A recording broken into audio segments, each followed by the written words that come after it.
ಸ್ನೇಹಿತರೆ, ಕನ್ನಡದಲ್ಲಿ ಕಠಿಣ ಒತ್ತಕ್ಷರದಲ್ಲಿ ಬರುವಂತಹ ಶಬ್ದ ಇದು ಪ್ರಜಾಸತ್ತಾತ್ಮಕ. ಇದು ಕೂಡ ಒಂದು. ಇವತ್ತು ಈ ಪ್ರಜಾಸತ್ತಾತ್ಮಕ ಅನ್ನೋ ಶಬ್ದನ MS Word ಅಲ್ಲಿ ನುಡಿ 6.5 ಓದಿಸಿ ಬರೆಯೋದನ್ನ ಕಲಿಯೋದು.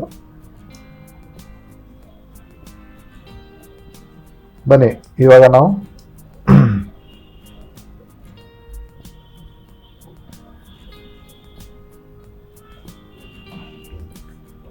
ಬರೆಯೋದನ್ನ ಕಲಿಯೋಣ.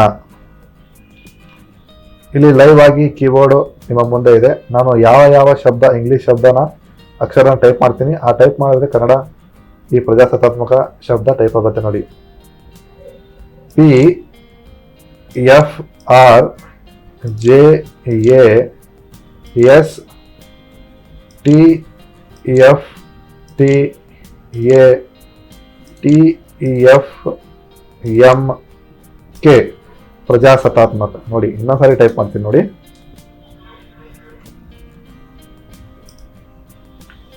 PFRJSTFTA